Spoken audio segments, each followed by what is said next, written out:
Hello दोस्तों, यूबीए classes में आपका स्वागत है। आज हम बात करेंगे इम्पॉर्टेंट टर्म्स इन पॉलिटी। ये टर्म्स इसलिए इम्पॉर्टेंट हो जाते हैं दोस्तों क्योंकि अगर हमें पार्लियामेंट्री प्रोसीडिंग्स को समझना है तो ये टर्म्स काफ़ी बेसिक अंडरस्टैंडिंग क्रिएट करते हैं।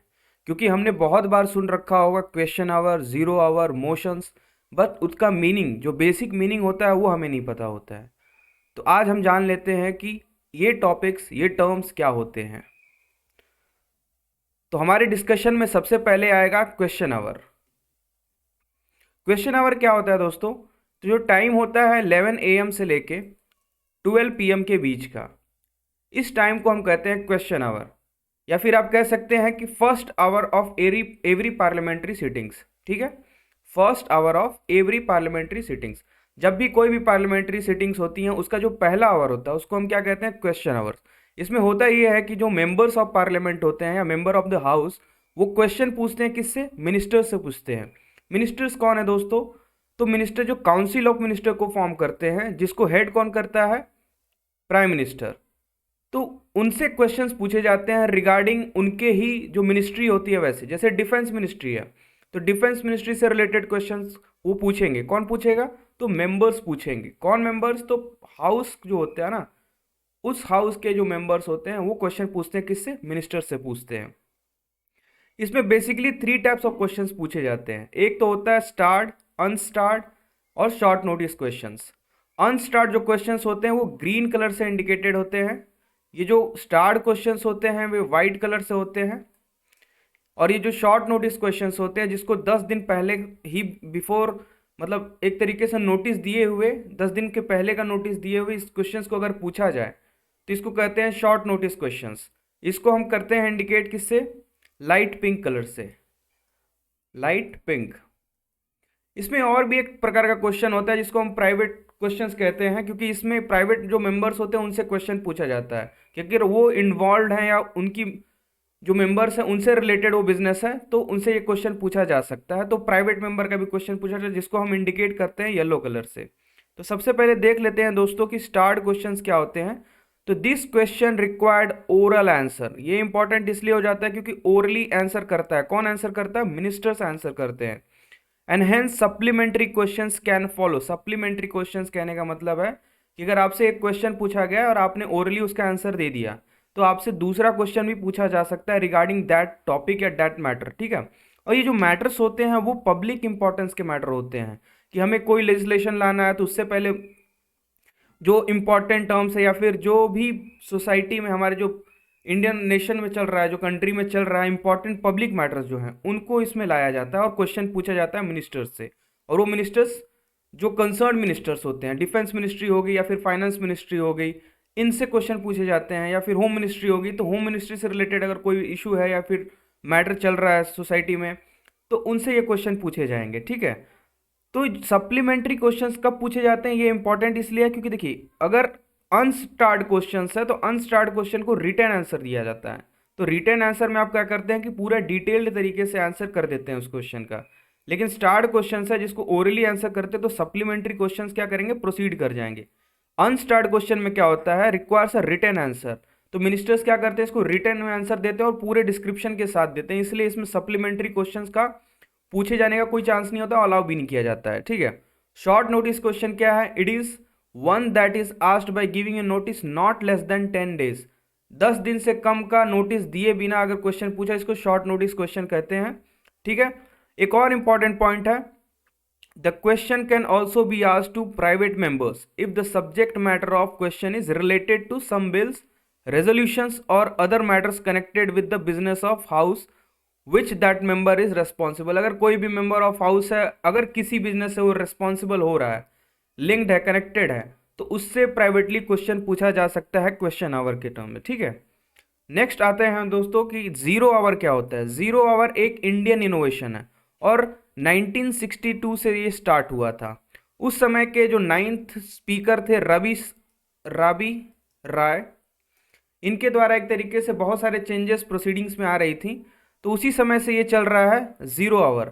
ये क्या है? एक इनफॉर्मल डिवाइड है जिसमें एक इंपॉर्टेंट मैटर जो पब्लिक इंपॉर्टेंस में क्वेश्चन होता है वो पूछा जा सकता है और इसमें कोई भी प्रायर नोटिस देने की ज़रूरत नहीं होती है कि आपने पहले 10 दिन पहले कोई नोटिस दे दिया या 15 दिन पहले नोटिस दे दिया। इस नोटिस प्रायर नोटिस की कोई ज़रूरत नहीं होती है। 0 आवर में आप पब्लिक इंपॉर्टेंस से रिलेटेड जितने भी क्वेश्चन है पूछे जा सकते हैं, ठीक है। हाँ, एक ही मैटर पूछा जा सकता है एट ए टाइम, ठीक है। और इसका टाइम क्या होता है, तो 12 o'clock से लेके 1 PM तक। इसको 0 आवर इसलिए भी कहते हैं क्योंकि ये 12 बजे को भी हम क्या करते हैं, 12 o'clock को 0 से इंडिकेट करते हैं, तो ये 0 आवर इसलिए भी कहलाता है, ठीक है। और ये पार्लियामेंट्री प्रोसीडिंग्स का जो रूल है उसमें ये मेंशन नहीं किया गया है।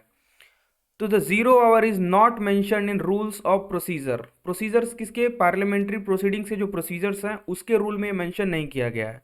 ये स्टार्ट कब होता है, जैसी क्वेश्चन आवर एंड होता है और एजेंडा ऑफ द डे जो कि मेन 2 PM से स्टार्ट होता है, ठीक है। क्योंकि 1 PM से लेके 2 PM तक लंच रहता है। लंच के बाद 2 बजे से लेके 6 बजे तक agenda of the day discuss किया जाता है, जिसमें लॉज बनते हैं, लेजिस्लेशंस बनते हैं। उसको क्या कहते हैं, एजेंडा ऑफ द डे या बिजनेस ऑफ द डे।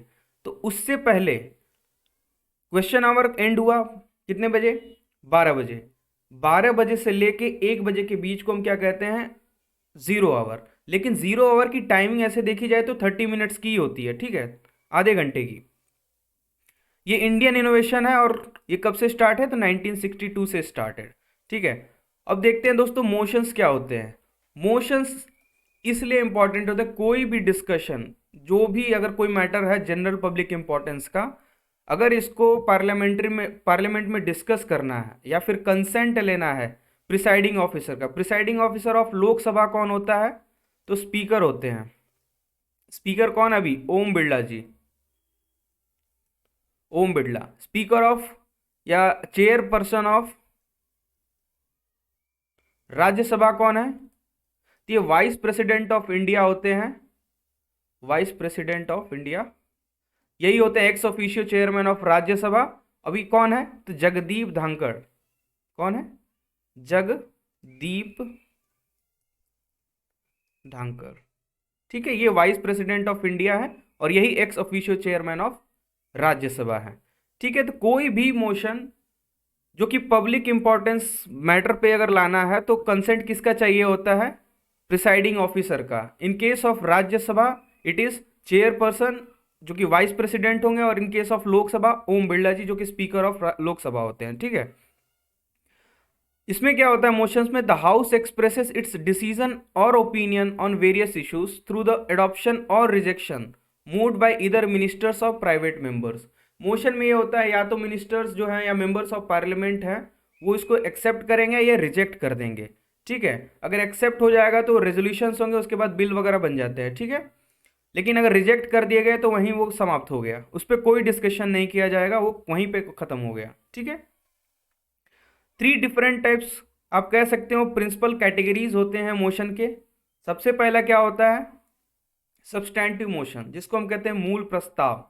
ये क्या है, it is a self contained independent proposal. Self contained कहने का मतलब कंप्लीट विद इन इटसेल्फ, इसको किसी चीज की जरूरत नहीं है, ये मूल है हमेशा के लिए, मतलब इसमें सब चीजें हैं मेंशन्ड। ये इंडिपेंडेंट प्रपोजल होता है। अगर जैसे इम्पीचमेंट ऑफ प्रेसिडेंट हो गया, removal of chief justice of India, जो इंपॉर्टेंट मैटर्स होते हैं इनको ये चीज ला सकता है, इस सब्सटैंटिव मोशंस में आते हैं, ठीक है।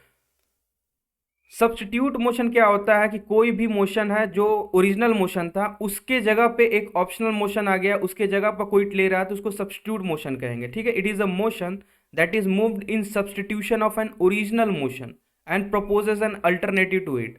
एक अल्टरनेटिव रहेगा, कैसे, अगर ओरिजिनल मोशन है, ओरिजिनल मोशन के जगह पे कोई और मोशन आया जो कि सब्स्टिट्यूट का काम कर रहा है, अगर उस सब्स्टिट्यूट मोशन को मेजॉरिटी मिल गई, एक्सेप्ट कर लिया गया, तो जो ओरिजिनल मोशन था उसको क्या किया जाएगा, हटा दिया जाएगा, और ये जो सब्स्टिट्यूट मोशन था वो क्या होगा, सुपरसीड कर जाएगा ओरिजिनल मोशन को, ठीक है। सब्सिडियरी मोशन क्या होता है, it is a motion that by itself has no meaning and cannot state the decision of the house without reference to the original motion or proceeding of the house। देखिए substantive motion और subsidiary motion में कितना बड़ा difference है। Substantive motion क्या था, self content independent proposal था, लेकिन ये क्या है, इसको एक ओरिजिनल मोशन की जरूरत पड़ेगी जिसका ये रेफरेंस लेगा, रेफरेंस लेने के बाद ही इसका क्या होता है, इंपॉर्टेंस आएगा, ठीक है। तो इसका without reference of original motion और प्रोसीडिंग ऑफ द हाउस इसकी कोई मीनिंग नहीं है, इसका कोई वैल्यू नहीं है, ठीक है। इसको 3 सब कैटेगरीज में डिवाइडेड किया गया है। कौन से? एंसिलरी मोशन, सुपरसीडिंग मोशन और अमेंडमेंट में। अमेंडमेंट यहाँ 368 जो हम आर्टिकल 368 से करते हैं वो अमेंडमेंट नहीं है। अमेंडमेंट इन मोशन, जैसे कोई भी प्रस्ताव लाया गया है जनरल पब्लिक इंपॉर्टेंस जो मैटर होते हैं उस पे, तो उसमें कोई मॉडिफिकेशन की जरूरत है, कोई पार्ट है ओरिजिनल मोशन का उसमें कोई चेंजेस लाने हैं या फिर क्लैरिफाई करना है, तो इसका उपयोग किया जाता है, यूज किया जाता है। मॉडिफाई और substitute only a part of original motion, ठीक है। सुपरसीडिंग मोशन कहने का मतलब होता है it is moved in course of debate और another issue and seek to supersede that issue, ठीक है।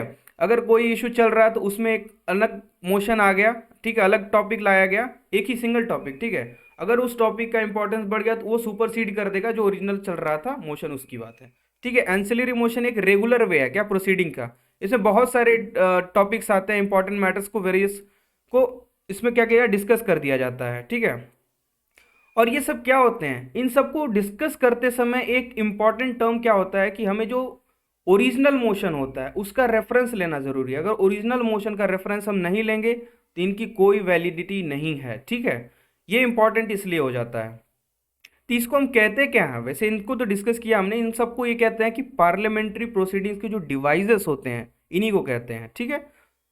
डिवाइसेस ऑफ पार्लियामेंट्री प्रोसीडिंग्स के बारे में हम डिस्कस कर रहे थे अभी, ठीक है। आगे हम नेक्स्ट पार्ट में डिस्कस करेंगे डिफरेंट टाइप्स ऑफ मोशंस के बारे में, जैसे प्रिविलेज मोशन हो गया, नो कॉन्फिडेंस मोशन हो गया, या फिर कॉन्फिडेंस मोशन हो गया, ठीक है। इनके बारे में बात करेंगे। और भी इंपॉर्टेंट टॉपिक्स जैसे प्रो टेम स्पीकर हो गया, ठीक है, शैडो कैबिनेट क्या होता है, इन सब के बारे में हम आगे आने वाली क्लासेस में, आगे आने वाली वीडियोस में भी डिस्कस करेंगे। आशा करते हैं वीडियो आपको अच्छी लगी। अगर वीडियो आपको अच्छी लगी तो प्लीज़ सब्सक्राइब करिए इस चैनल को, शेयर करिए और लाइक करिए। धन्यवाद।